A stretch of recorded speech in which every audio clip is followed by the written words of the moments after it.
And welcome, everybody. We are back after a long time with the Grand Tactician, the Civil War Union campaign that we had started a while back, probably a month or two ago already. In this campaign, you, the viewers, had decided on the three main Army commanders for the theaters in the East, in Ohio, Kentucky, and out West. We also had the viewers decide on the policies, and we may also have the viewers decide on other developments in this campaign as well.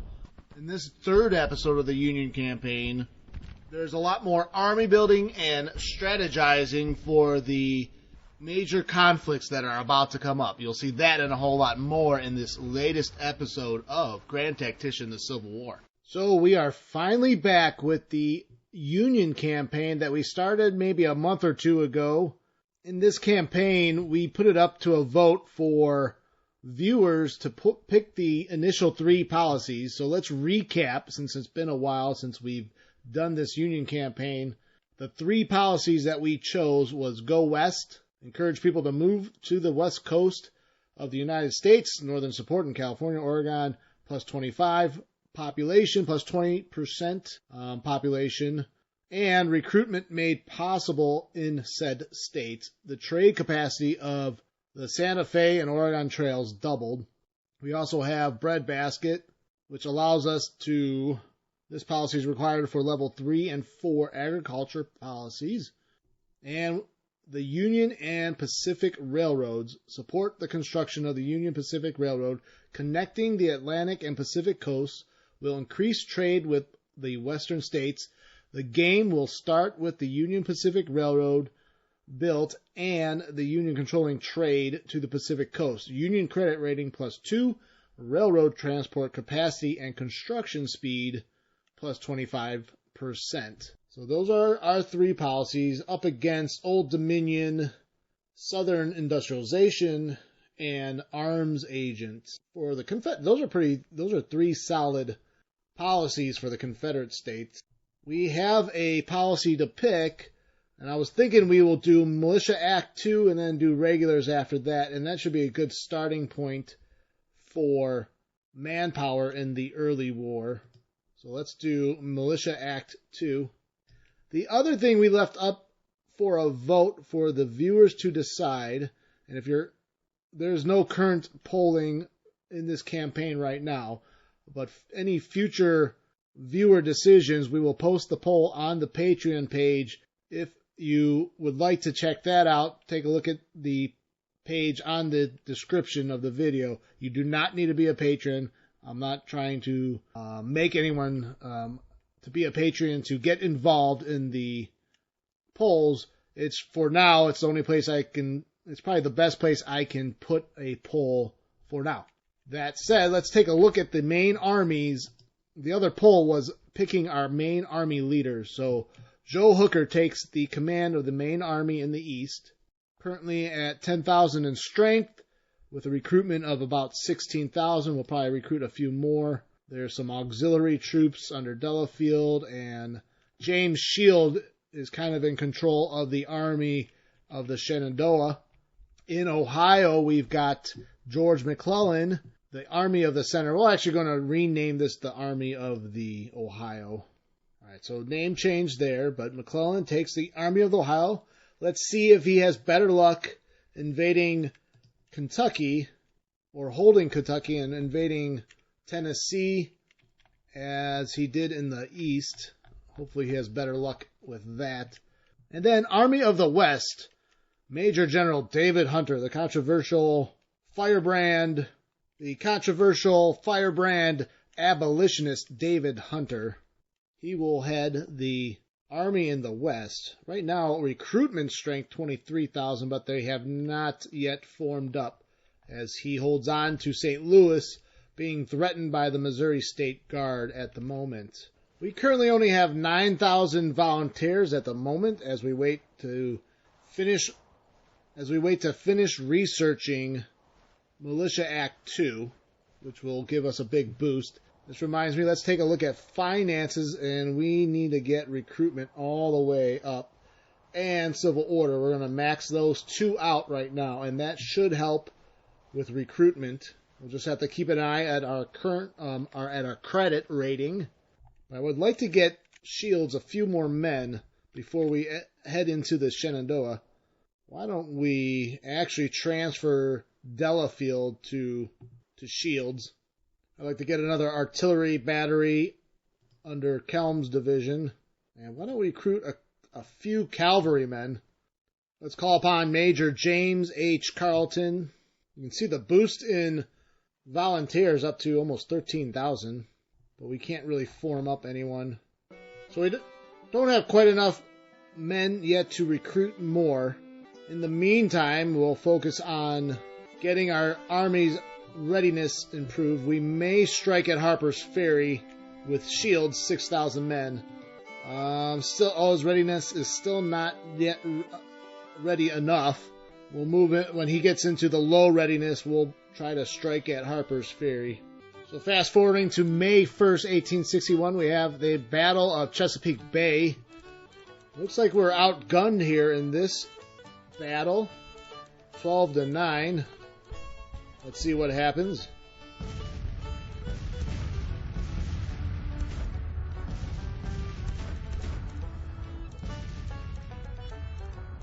So our two ships, the Pawnee and Resolute, holding their own, being outnumbered 5 to...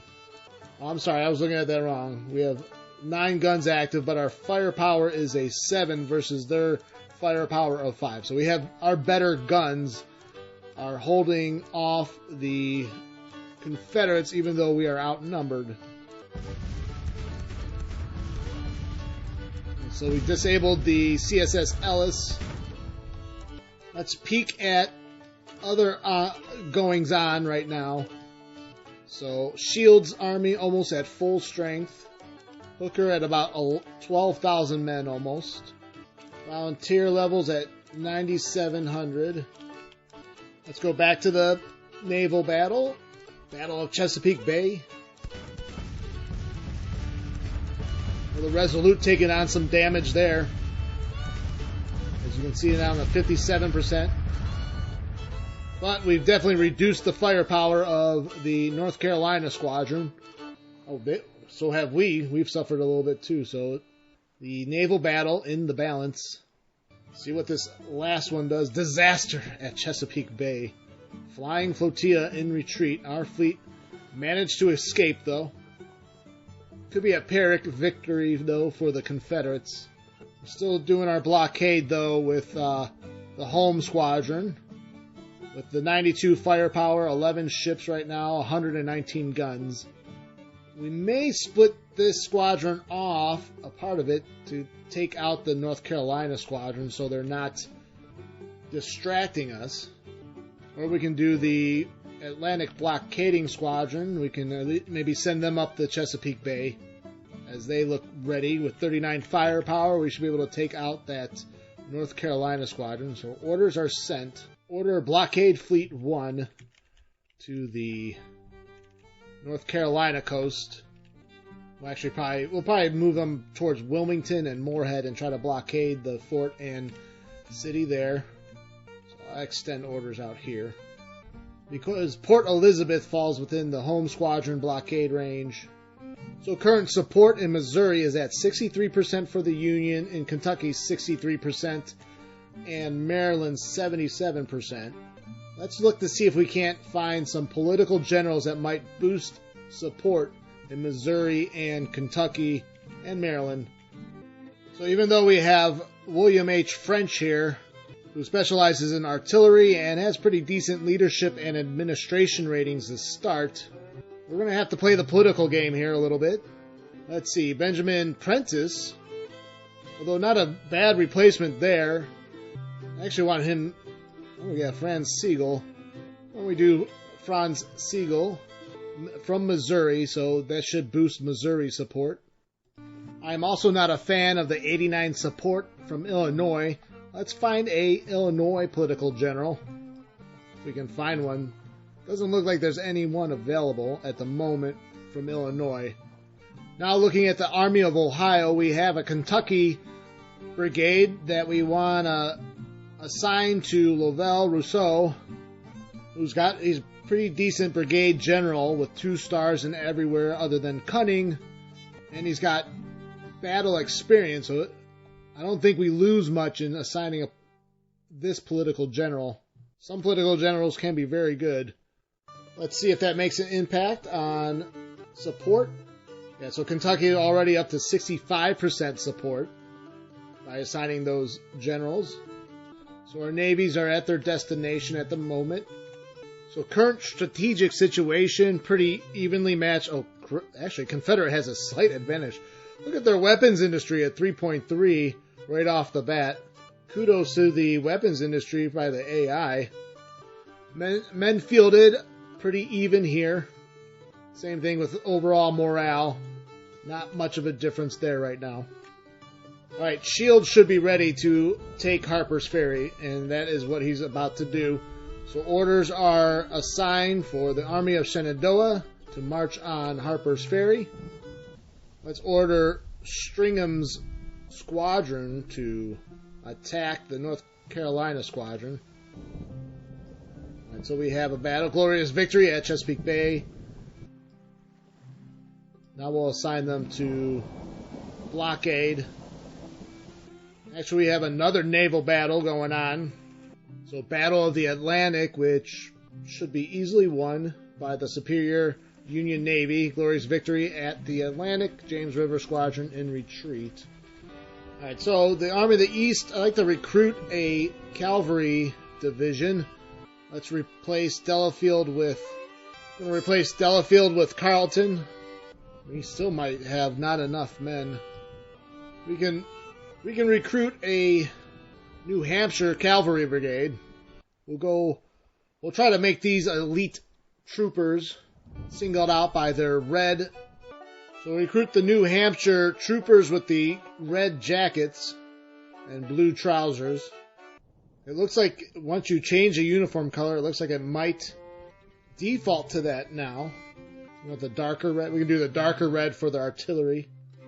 Now I want to see if we auto-generate a unit. Okay, so it goes back to the standard blue colors. So we'll assign Colonel Charles J. Whiting to the New Hampshire Brigade. We'll keep Oris Ferry. Actually, no, we're going to replace him. We'll do Oliver Green. And John Buford will take command.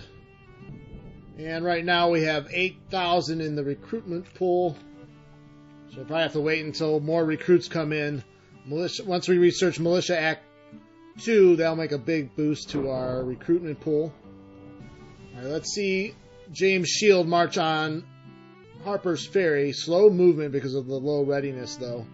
So it looks like the Army of the Potomac is on the move to try to defend the Shenandoah Valley, which will open the door for Hooker, if he can get ready in time, to move on Alexandria and Manassas. Shields might have enough force to defend. Now, we don't know if there is another Confederate force in the Shenandoah. We have the Army of the Northwest with about 5,000 men. So we'll see what ends up happening here. We might have our first land battle. The Army of the Potomac has encamped right along the Potomac there. And Shields has secured Harpers Ferry Armory. Well, Shields will take a defensive stance and try to dig in around Harpers Ferry. If we can get Hooker's readiness. Unfortunately, these cavalry brigades are going to take a while to recruit. Shields' training of his army is already up to poor from untrained, so it's not a bad jump in the early war. We've got bad weather. I was thinking about even having Shields strike at the Army of the Potomac. Let's see what happens. Looks like the Confederate Army of the Potomac is pretty content on where they are at. Union calls for volunteers, so here's our big push for recruitment. Let's research regulars next, as our credit rating is still good. Alright, so big boost in volunteers, almost 50,000 now. So we'll be able to create some larger armies now to address the Confederates. So right now we currently face off each other with 48,000 men apiece.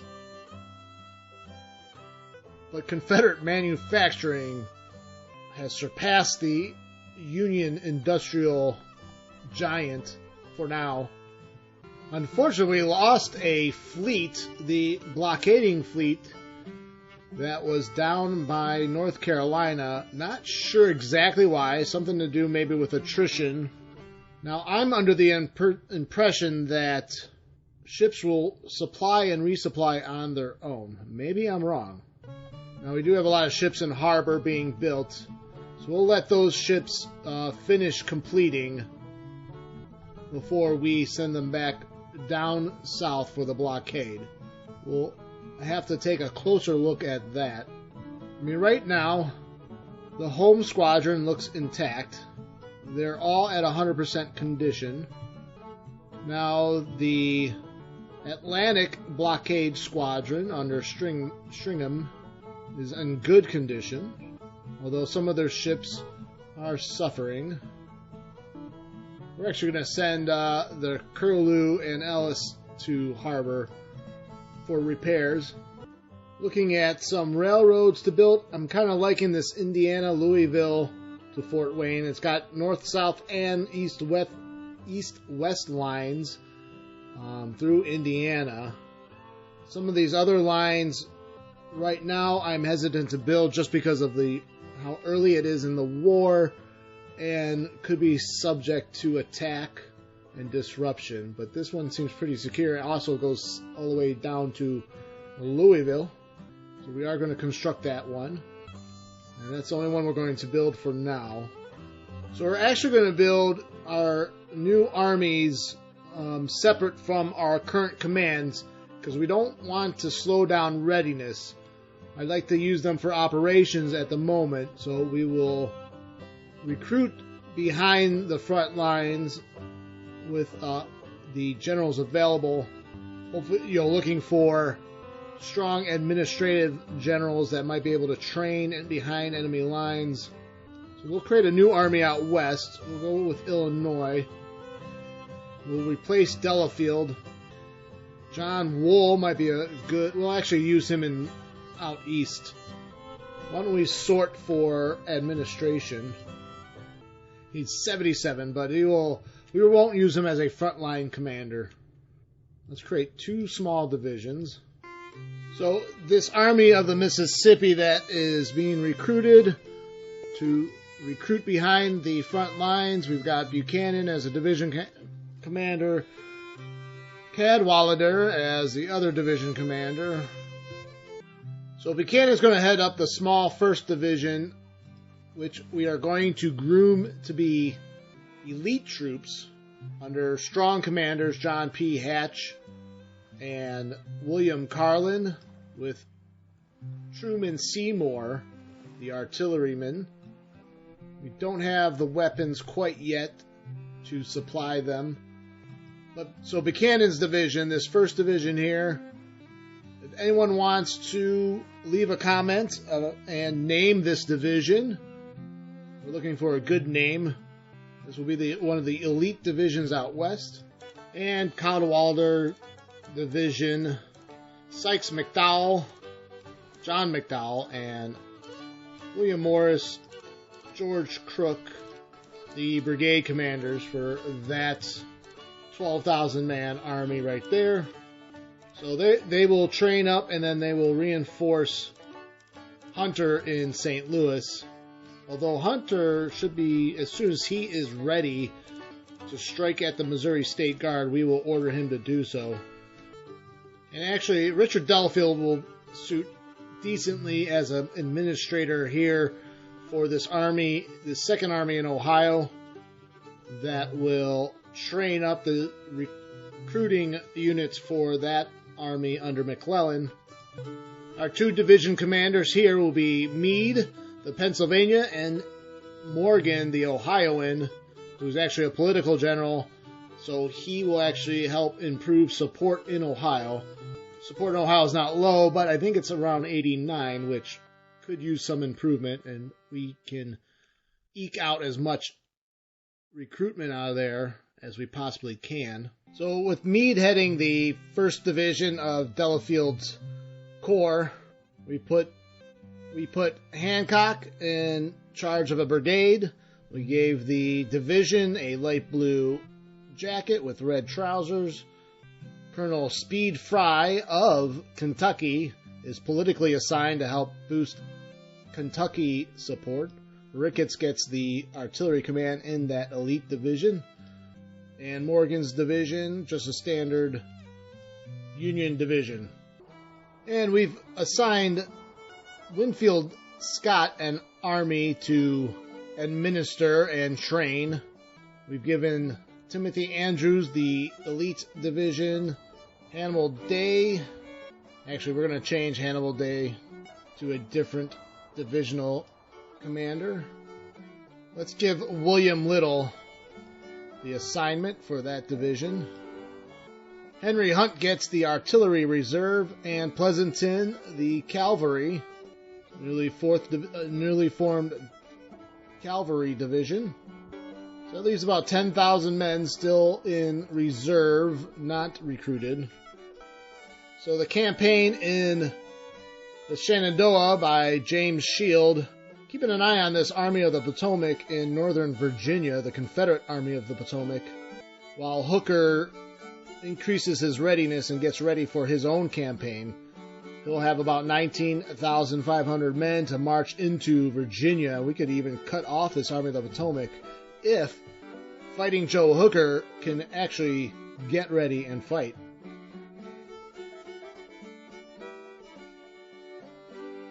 See the Army of the Potomac marching towards the Army of the Shenandoah, but they might be headed towards Frederick, Maryland. Well, let's order Shields to attack. We'll change their stance to offensive. We are upgrading the Washington Depot currently. It'll be ready in 1 day, so we'll have a nice base out of Washington. And here we have our engagement near Harpers Ferry. Philip St. George Cook with his 4,700 men and James Shields with his 7,900 men and 26 guns. So we should win this battle. It does look like we'll be coming from the south on the Sharpsburg map. If you've made it this far into the video, I hope you've enjoyed it so far. I'd appreciate any feedback, likes, or even subscriptions to the channel if you so choose. So I do appreciate your time regardless. And I will see you on the next one. We'll pick it up right here at this Battle of Harpers Ferry Bridge, May 21st, 1861. I will see you on the next one. Thank you.